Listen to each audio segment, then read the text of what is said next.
Tim, listening to you there, it's the philosophical dimensions almost, without patronising you in any way whatsoever. But there's a sense of not of pessimism about all this stuff, but the fact that nothing's really new in the human experience. And when you come to, and that sounds grandiose as well, but when you look at the what we call the Arab Spring and the whole concept of dialogue, you pointed out when you look at it, people banging 9 bells out of each other in Homs, not a lot of dialogue there, not a lot of dialogue in throughout other areas of the Arab Spring. But I got the picture that for you that's part of a much wider pattern about the way we live our lives, that there isn't often a lot of dialogue at all. Well, it's because human beings form groups and then compete with each other. Over the thousands of years that we've existed, we invented countries, we created borders, we invented names of things, and so we form little things that we live in and that we defend the wall, we defend their borders. Sometimes we open the borders up. I mean, Britain opened its borders to the European Union and then discovered it didn't really like the Europeans, so it decided not to join the euro and to close the borders again. And that goes on. And somebody said in one of the earlier sessions that we ought to consider the issue of the fact that we're human beings. And I agree. The truth is, human beings fight with each other. Human beings compete with each other. Those are facts of life. My job in the communications world is not to tell people how to live their lives, is to recognize that people wish to live their lives differently. They wish to live their lives the way they want to live them. If you can persuade people that by far the best way to live your life is to live free and to live in a civil society, I think you'll find the world will become a better place. I happen to think this country is a fabulous country. I think the city is absolutely wonderful. I love the place. I love the climate. At the moment, not a bit later in the year, but, and I think the whole place is fantastic. I can't see the point in criticising it or attacking it. I don't see what that achieves, but people do. And there is a great battle goes on between one religion and another and one political ideology and another. What was achieved by the Communist Revolution? What was achieved by the French Revolution? What actually happened? Answer is nothing. A few names changed at the top table. The gap between the rich and poor got bigger and bigger and bigger. The number of people without work grew and grew and grew. And the differences of opinion between people continued.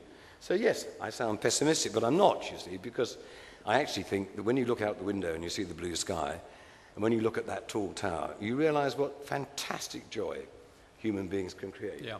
I mean, you did say in your presentation there that the age of information is not an age, or necessarily an age of wisdom. So put that in a wider perspective.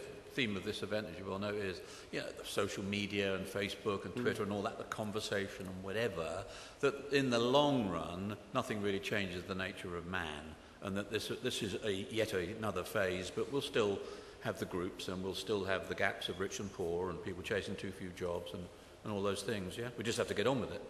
Well, yes, but you see, my problem with the internet is that it is both a good thing and a bad thing. And we haven't as yet learned how to take the good out of it and get rid of the bad. If you look after people's reputations, then you will be used to reading Wikipedia. Wikipedia contains, apparently, the people make the entries to Wikipedia. Most people's Wikipedia entries are completely untrue, and you're not allowed to change them. I got into terrible trouble for changing them recently. Well, I was just going to, I thought you were inviting me there to talk about a newspaper, as you well know. It was in the papers yesterday and probably last week without being boring. But, you are, as an agency, accused of tinkering around with the wiki world or whatever they call it. Absolutely.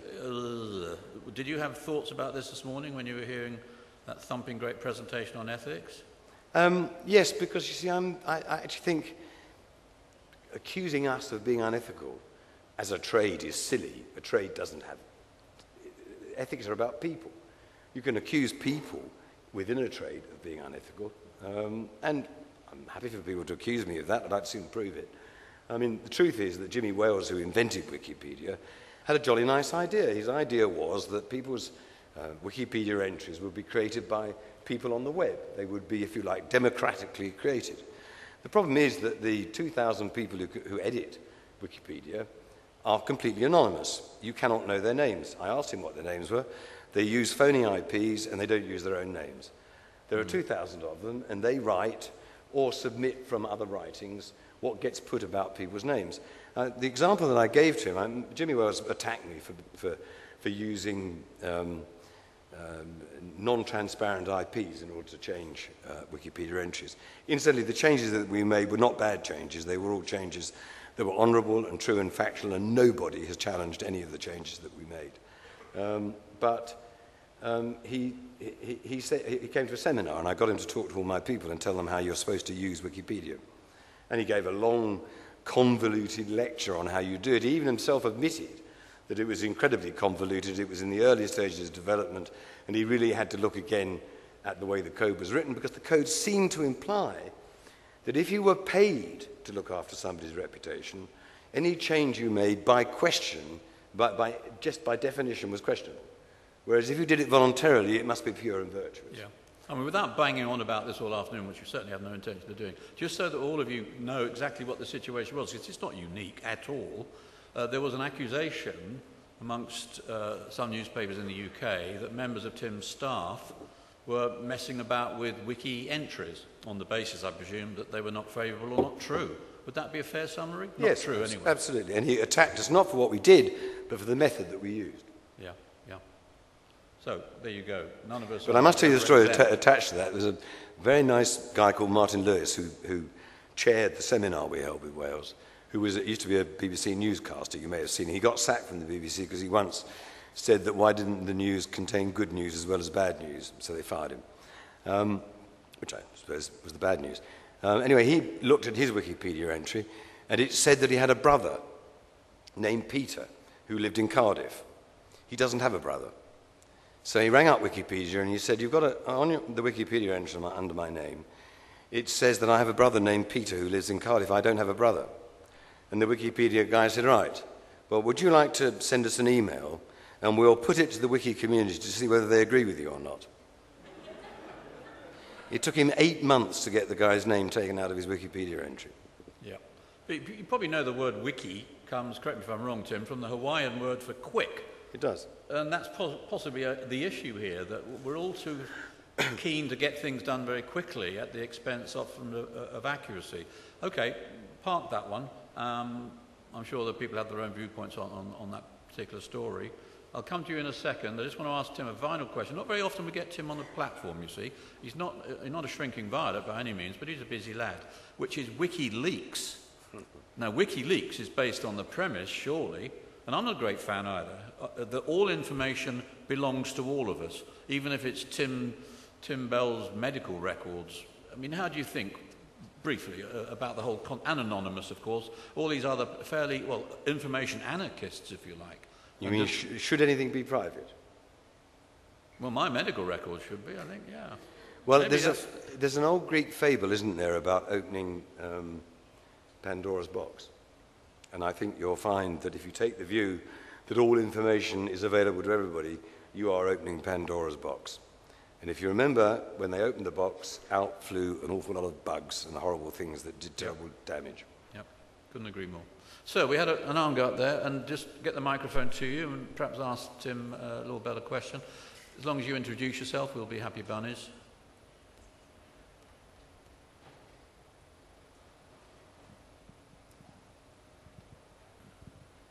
Thank you. My name is Haytham Hashim from Saudi ICT Chapter newspaper from Saudi Arabia. Actually, my question to Mr. Bell, as the mentioned... Can you speak up, sir? They mentioned in the slogan, the age of dialogue. And in the stage, we did not see the second part of the dialogue, which the youth. And my second question, the Western people, did they surprise them what happened in Arab Spring? Especially, it's reach Wall Street. And the United States, they control the internet and the tools, Facebook, Twitter, and all those. Thank you. I didn't quite get the first question. I think we'll deal with the second one, because the first one was unclear, unless you want to re-put it. But it was really, we were saying that Mr. Zuckerman of Facebook is actually the United States. Was that more or less the gist of it? Sorry? He's saying that so much of the modern media that we're talking about, you know, the social media and social computing media and so on, are actually controlled by American organizations. I mean, it's absolutely true that Facebook and Twitter and Google and all of them were invented by Americans. Doesn't mean to say they're controlled by the American government. They're not. America is a free market. They are private companies or public companies created on the stock exchange. They don't control the content on their pages. It's free content. It's open and transparent. In fact, most people, most politicians I know, wish the hell they could control the content, not only of your newspaper, but also of the internet as well, but they can't. And they don't. And that's one of the reasons why those internet programs are so powerful. If you read Ayn Rand's Atlas Shrugged, who is the woman who inspired the whole of Silicon Valley to invent Google and Twitter and Facebook and all those things. In fact, if you went to the head office of Mark Zuckerberg or Gates, you would find a portrait of Ayn Rand or a portrait of the cover of Atlas Shrugged. It's a book. She was a German-American philosopher who wrote a book in 1932, I think, or 34, which is about a futuristic world in which these phenomena exist. It's well worth reading because it'll tell you what's going to happen next. And that's what inspired them. It's the creation of the superhero, of the personal superhero, that every individual should become in their own right their own hero. That's what the function of Facebook and the internet is. Okay, thanks for that, sir. Another hand going up over here. Yep. And then I think we'll get our panel up as well, so we'll get it mixed up a little bit more in terms of subject matter, that is. Sir, hi. I'm Sule from Nigeria. Please, I need more explanation about the last speaker, his last question. Actually, probably what he is trying to point out is the kind of coverage being given to the uprisings in the Arab world is not the same thing as in the United States of America. This gives an impression that the media in the Western is being controlled probably by the Western governments. For instance, if there is an uprising or if there is any protest in any of the Arab world, it's being beamed live, either in CNN, Al Jazeera, on BBC, whatever. And that of the street wall, it was merely reported only in the news item. And there was no follow-up reports on the street wall protest, Wall Street protest. Whereas in Egypt, in Tunisia, in Syria, these things are being beamed live. I think these are some of the things that tend to give impression that the media is being controlled by the Western world to favor the Western world. Okay. Well, I think it's a perfectly fair question. In fairness to me, I don't actually own the media, and nor do I actually work for the media, so I don't see why I should be their apologist. As it happens, I think I know that the media is not controlled by the states in most of the Western democracies. There is a television channel, a news channel in Britain called the BBC, which operates under license. It is independent of the government. Its foreign service undoubtedly is funded by government grant, but the rest of it is funded by the only hypothecated tax in Britain, the BBC television and radio license. It is the only tax raised in Britain which is spent entirely on what it is raised for. All other taxation is general. And the BBC is not the government's mouthpiece. It isn't controlled by the government. I spent a great deal of my life trying to explain to foreign governments that the BBC isn't controlled by the government. And believe me, the BBC, the British government, has spent a great deal of its time in foreign affairs meetings trying to explain to other governments that it doesn't control the BBC. And if you were to sit in Britain and you were the government, you would think that the BBC was totally biased against you. There are now, I think, 8 24-hour news channels ranging through Sky and BBC and CNN and France 24, Russia Today and so on. And if you're old and tired and have lots of spare time like me, you watch them all day long. And it is quite interesting to watch the slightly different shades of opinion. Before I came here at lunchtime, I just watched Al Jazeera in English, I'm afraid, because I don't speak Arabic. I watched the Al Jazeera in English, and its headlines were completely different to the headlines on CNN and the headlines on BBC and the headlines on Sky News. But then they are written for different audiences, and those editorial judgments are not taken by government ministers. They're taken by the editorial staff of the media. And I think if you want to mistrust the source of news that you have, you're going to be a very unhappy person. And probably it's worth asking the question, as you did, but I can only tell you that I don't have experience of seeing the dead hand of the state on the world's international media, anything like the way that other people see it. There are clearly state-run television stations and radio stations and newspapers, but they tend actually not to be in the Western world. Okay. Thanks for the comment. Anyway, keep them coming. I think it's time to introduce our panel. And if you can show your appreciation as I invite them each up individually. Daniel Tisch is first up. Daniel's earned more than 100 major communications industry awards, been in governments at the highest level in Canada. He's now widely known as a global PR practitioner. And he's also chair in his spare time of the Global Alliance for Public Relations and Communication Management. Daniel, you're very welcome today. Second up is Khalid Al-Maina. He's a veteran, if I may call him, veteran and respected Saudi journalist and commentator, editor-in-chief of Arab News for a while, worked in PR in the agency world, educated in the US, in the UK, Pakistan, so I think I can call you, Khalid, a journalist, citizen of the world. You're very welcome. Third up is Dr. Herbert Heitman, 20 years of experience in corporate and public communications. For many years had a fairly senior role at the global software giant SAP. He's now Executive Vice President, External Communications in that very tough business, the oil business. He's with Royal Dutch Shell. Herbert, you're very welcome as well. And our fourth panelist this afternoon is Prema Segar, leader in India's PR industry. I think one of the great eminences, of that industry, I can say. Successful entrepreneur as well, a charity worker, particularly working in areas of medical care for abandoned and underprivileged kids. And is principal and founder of Genesis Burson Marstella. Premier, you're very welcome. Okay, I'm just going to ask, as we did this morning, just ask each of you in turn, perhaps Daniel kicking off with you because it's sort of in the running order here, really just a sort of overview comment on both what you've heard and really the challenge that PR professionals are going to face now in this much more, well, I suppose anarchistic world, less controlled world than the PR world's been used to. Daniel? Sure.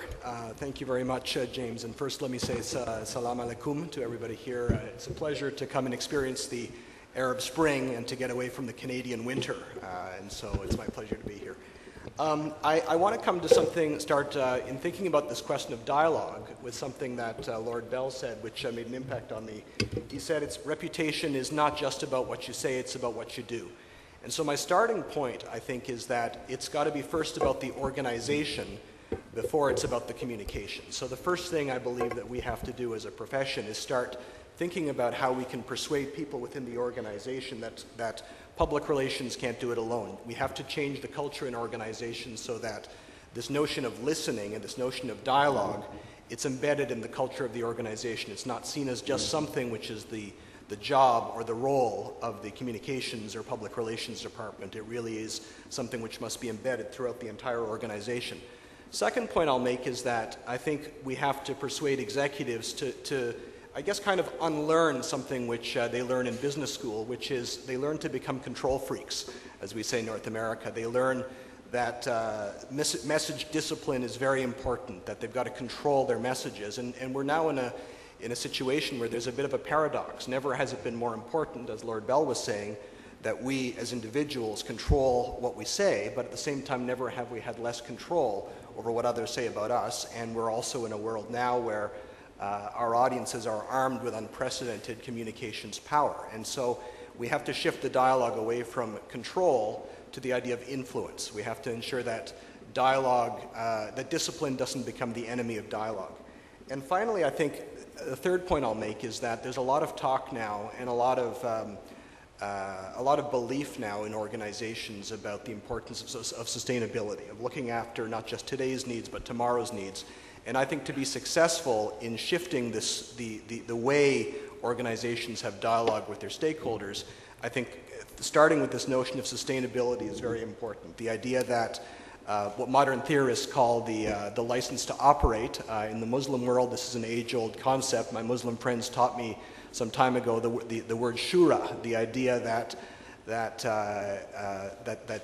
legitimate authority flows from the consensus of others. And so those are a few thoughts that I table in terms of how we can think about enhancing dialogue and having genuine dialogue with our audiences. Okay, thanks for that, Daniel. Khalid, perhaps with your more of a Gulf perspective, Arab world perspective here, how do you address the points that Tim Bell's raised that, yeah, you can have dialogue, you can have an Arab Spring if you want to call it that, but you'll still have people who have a tendency to work in groups, you'll still have the issues of rich and poor and so on, and this is just another segment in that whole historical journey, if you like, of trying to deal with that. Well, I think giving a Gulf perspective dialogue between public relations and mass media can be shared better by good communication and letting go of control.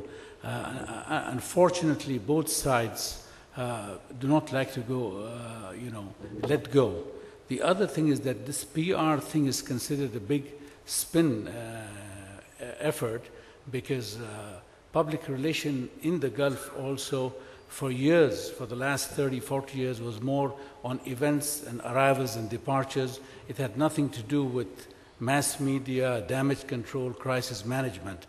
Right now, the danger point is that the governments in the Arab world are also using PR. And when the Arab Spring started, the governments also, some Arab governments tried to make use of PR companies in the West and tried to sort of allay the fears of others who were afraid that this might come to their countries, and unfortunately use disinformation. For example, a leading official in one of the Arab countries was told to write things about Wael al-Ghunaim, that he's an American agent, that his wife is American, and this was believed by a lot of people. So the dialogue happened to be a monologue from one side, but since both parties did not in any way have a bridge for communication, this created a big divide.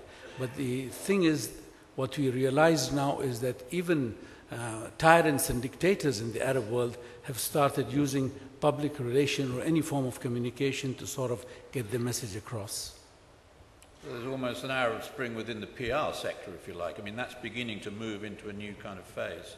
Yes, I think that is the thing. And this spin thing reminded me of that they are trying all kinds of, using all avenues and all kinds of tactics. And I remember once when we wanted to do PR, and I was in the PR business briefly, and I had gone to the United States to check up with somebody, and I met somebody who later I found out to be an American Israeli, and he said to me something which I'll never forget. He said, with our company, we can do so much spin that I can make Yasser Arafat look like Jesus Christ.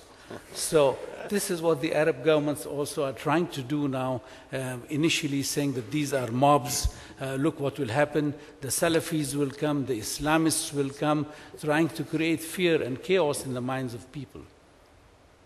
Okay, thanks for that. Herbert Heitman, maybe a slightly different perspective, because working as you do in the oil business, with the proliferation of channels of communication from the citizen journalists and the citizen protesters and the rest of it, surely it doesn't change the old adage that if you're dead on the street, you're dead on the street. I mean, when BP had an oil spill in the Gulf, they threw massive amounts of social media techniques at it, but it didn't stop them being hammered on the stock market, didn't stop them having to pay up billions in compensation and so on. And I know Shell has a few skeletons in their cupboard too. So do you think this is a new age of difficulty for the oil industry?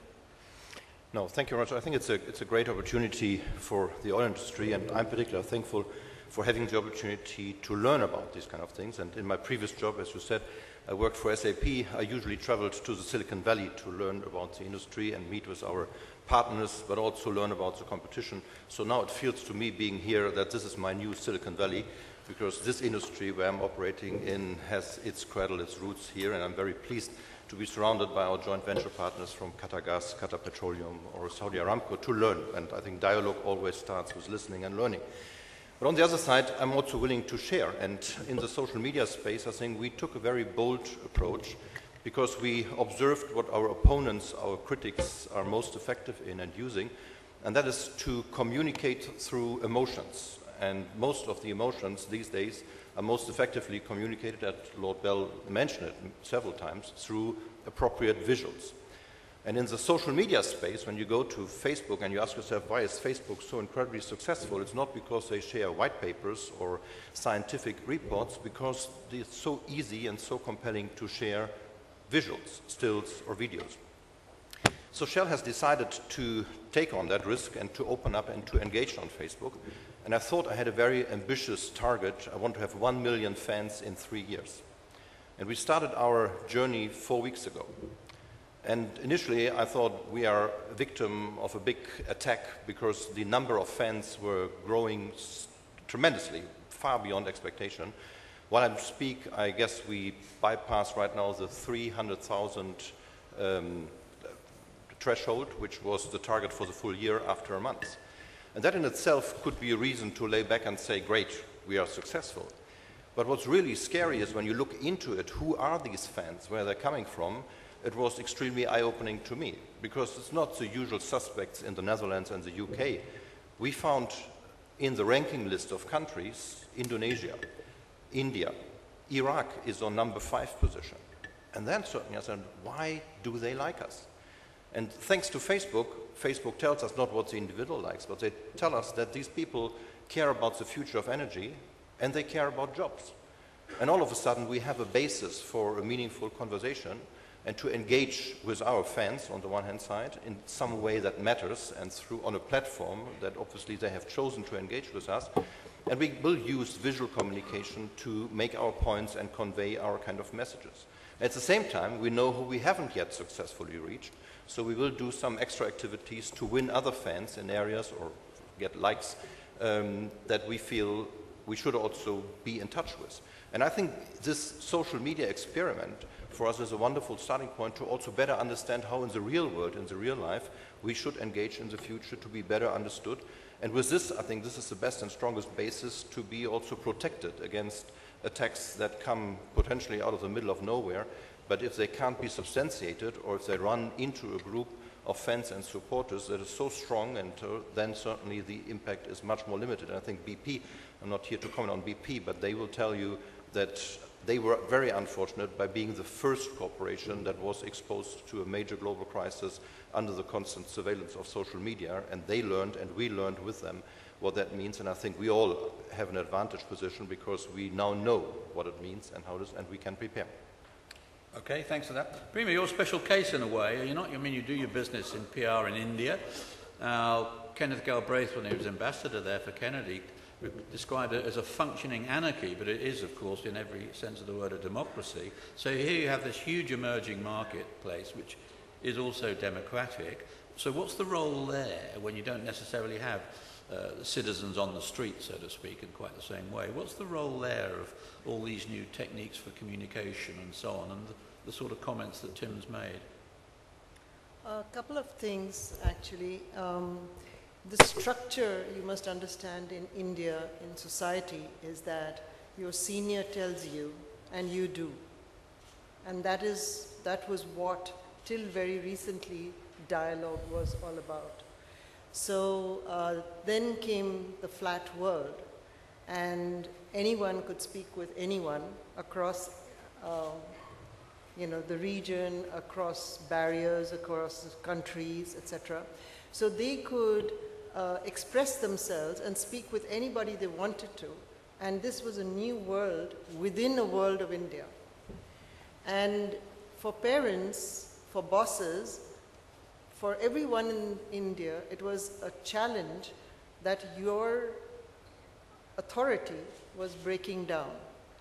So it's all changed in 20 years. Liberalization in India is 20 years. Let me give you a perspective. 20 years ago, we could choose a car from 3 brands. 20 years ago, we could choose a scooter of 2 living brands. And 20 years ago, there were no Levi's, no Nokia, no nothing. So in 20 years where this change has happened, of course, there has been a lot of change. If you're looking at democracy, you can see the chaos of democracy at the moment in India. But it's a very negative view that the television and media is giving to its people. However, The fact is that if you sit back, it is a cleansing process. It is a cleansing process because when liberalization happened and everybody who got money in their hands, it was like the gold rush. So everybody wanted a part of that money that was starting to flow. And because of that, there was corruption. So now you see civil society on the streets fighting for removal of or addressing corruption. So if anybody comes to India and you live there even briefly, you'll think, how does anybody survive here? But believe me, there is a calm underneath because there is opportunity. But the chaos will continue. There will be all kinds of anarchy. Democracy will continue. There's everywhere, over lunch we were speaking, every country has its political issues, society issues, corporate issues, government issues, ethical issues. All of those are in one boiling pot. So to cut a long story short, the only way that I believe we can survive in this business is to have conversations, to be ethical in influencing, because influencing ethically is the only way forward in changing what's going on in the world, in every space, or in every particular area of our lives. And the communications that goes out from between government, industry, associations, and corporate is going to have a joint impact in how the country is going to be perceived, how it's going to function, how these dialogues that have begun to happen is going to impact the business. Okay, I think that's a perfect point to bring you all in now as a voting community, if you like, just for a couple of minutes. Remember this morning we did the exercise with the device. I'm going to put a couple of questions, 2 or 3 questions to you very quickly. We've shortened the computer processing time as well, so it'll be quicker this one. So if you want to see, Balazs, just get the first one up on the screen, see what it looks like, because it's right on the money, really. This is really what Tim was talking about earlier, about trust, and we've just heard Premier address it as well. So question to you, are PR professionals, press the number 1, 2 or 3 and answer, are PR professionals trusted by the public at large? Please vote.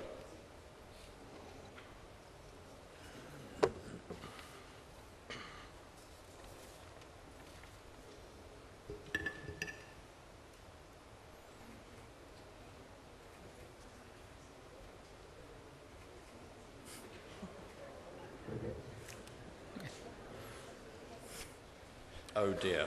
Okay, I won't comment on those, but we'll bring it back to the panel and to the floor in a moment or two. Next one. Are PR professionals seen as trusted advisors by clients, the people who employ you? Off you go. Vote. Interesting.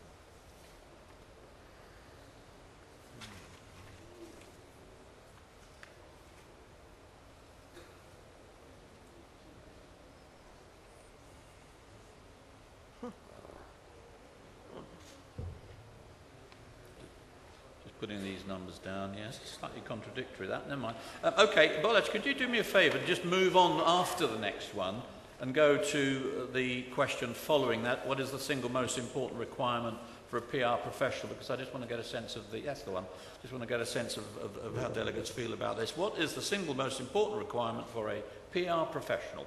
Is it to be very qualified, degree in communications, to have professional training, agency or in-house experience, journalism experience, or don't know? Please vote.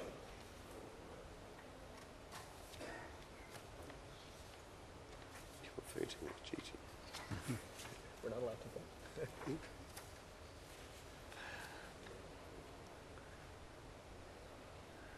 You're going to say journalism, aren't you? Nope. Training, professional training.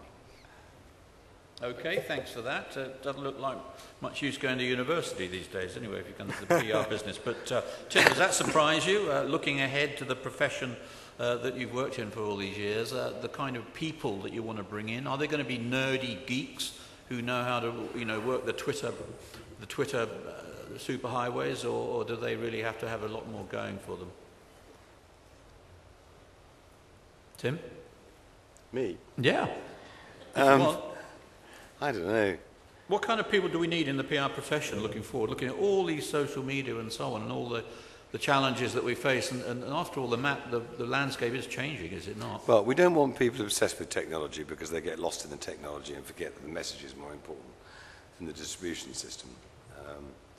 You need people who understand communication, who understand about target markets, and understand about strategy, understand what objectives are, and have strong and flair-ridden imagination. I think that the moment you start getting into people who start saying, oh, it's on Twitter, it must be more powerful than it's on Facebook, it's like saying that people believe something more because it's in the Times newspaper than it is in the Financial Times. Marshall McLuhan dealt with this 70 years ago. The gentleman this morning who said that the guy from McCann invented advertising, I just would like to say I don't agree with. He didn't invent advertising. But Marshall McLuhan did invent the argument about the medium and the message. And there is a danger that if you get people who are too wrapped up in technology, they can tell you an awful lot about how you do something, but not what it is that you do. Yep. Okay, perhaps that's something, I mean, the old clock again ticking away against us, but that issue is so very central when we're looking at the impact, the implications of the dialogue. What kind of PR professionals do we need to be generating for the future, both globally, if you like, but also in this region of the world? Perhaps I could put that to you each. Daniel, do you want to kick off? What kind of people do you think we should be bringing in to the PR industry? Well, it's a great question, and I guess I think we need to be thinking much more about two things, and I voted with the majority, I note, or the plurality on all of these questions, I note, and I too thought that training was probably the most critical thing. But what was kind of missing there, which can't be taught, is intellectual curiosity, which is probably the thing that I'm in the public relations consulting world. When I look at people who and try to assess their talent in that 30 to 45 minutes that you have with them for the job interview, that's what I look for more than anything else. And I think that we've kind of gone into an age where everyone wants to be a specialist, and I think that's good, but at the same time, while I think it's wise to develop a specialty, we shouldn't lose sight of the importance of general skills, because we need people who have the ability to look at an organization the way only one other person does, and that's the CEO, to take a bird's eye view of the whole organization, to assess risks to the organization as well as opportunities.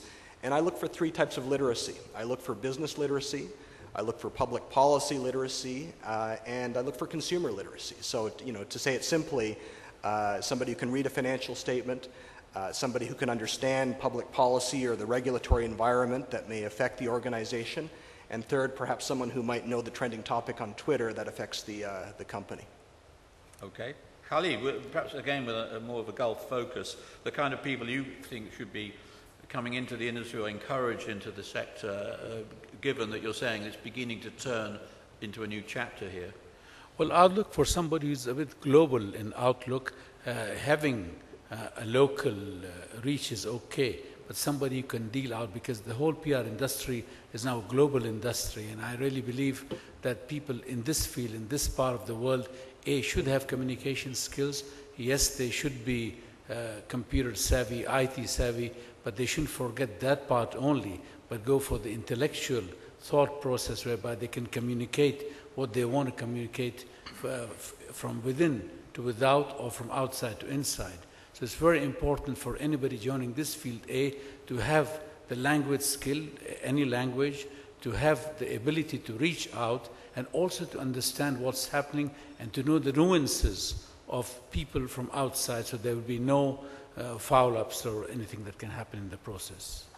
Okay, thanks for that. Tim, I'm going to allow you to close the session, so I'm going to give you a couple of minutes to think about what might be on that wish list, that 2 or 3 points on the checklist that people in the hall now should take away with them, the sort of do's rather than the don'ts of getting it right, if you like, in this world of non-dialogue. It depends how you look at it. So I'll give you a couple of seconds on that. So come back to you, Herbert, if I could.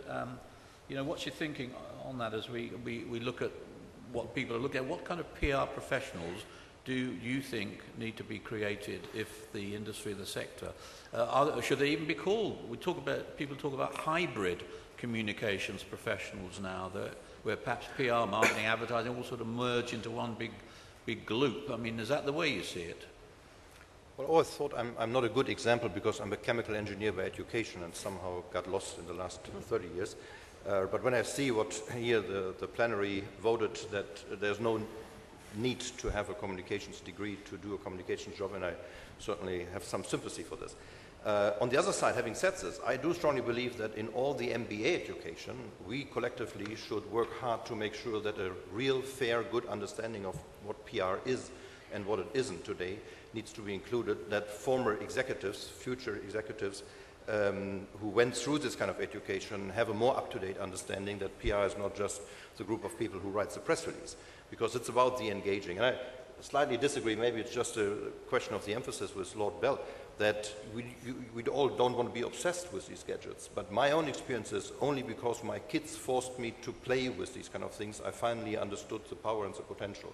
If I would have taken any kind of communication classes, that was too early. They wouldn't have even a chance to teach me about this.